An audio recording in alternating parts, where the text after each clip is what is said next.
A day in my life as a certified memosang. Eme! So for today's video, meron pala tayong kakolab siya. My sister all the way from Valenzuela din. Actually kasi, ilan na lang kami ditong natitira sa Pasig, 3 na lang. Yung mga sister ko, nag-migrate na talaga sila sa Valenzuela. So, eto na nga, meron kaming agenda. Kaya coffee kami dito sa Starbucks. As usual, dito lang din ulit sa may Bridgetown, Valenzuela. Kapag magmi-meeting talaga kami, talagang ang comfort food namin is Starbucks. Drinks and cakes, ganun. Talagang nilalaanan namin siya ng budget. Siyempre, aware naman kami sa taas ng sugar niyan and sa calories. Kung minsan lang naman, di ba, why not? Ano ba naman yung i-treat mo yung self mo? So, by the way, 8 p.m. na nga pala kami dyan nakapunta.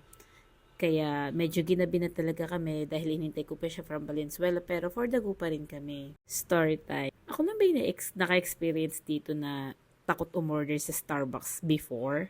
Na para bang feeling mo yung kakainin ka ng crew kapag o-order ka, yung para bang malulusaw ka sa hiya, ganun. Pero dahil nga sa paulit-ulit na, nasanay na rin ako. So, ayan na nga, nagkukwentuhan kami about sa mga nangyayari sa paligid. Kayo, aware ba kayo sa nangyayari na tumataas yung presyo ng gasolina, pagkain, mga bilihin, sa susunod yung kuryente, tubig?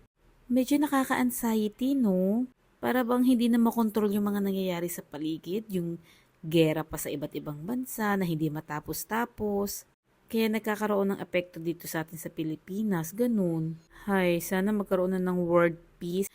So, bali dyan, isinabutan na kami ng closing na naman. As usual, kami na naman yung pinakahuling lumabas. 11:30 na yan, kaya talagang for the go na talaga. Kilala na nga kami dyan ng guard kasi kami laging nahuhuli. So, ayan, for the go na kami sa second place namin sa may McDo kasi talagang bitin. Talagang mabibitin ka sa usapan, no?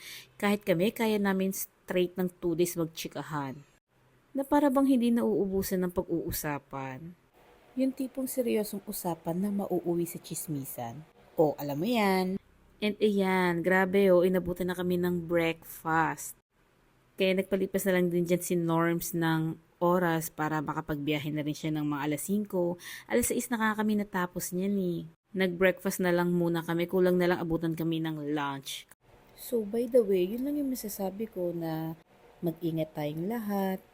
Give more time sa mga mahal natin sa buhay. Hanggat nakakasama pa natin sila, nakakausap. Kasi 'di ba, hindi mo alam kung ano na mangyayari bukas, mamaya, or even ngayon. Walang nakakaalam. Kaya talagang nakaka-anxiety. Yun lang. Thank you for watching. Bye!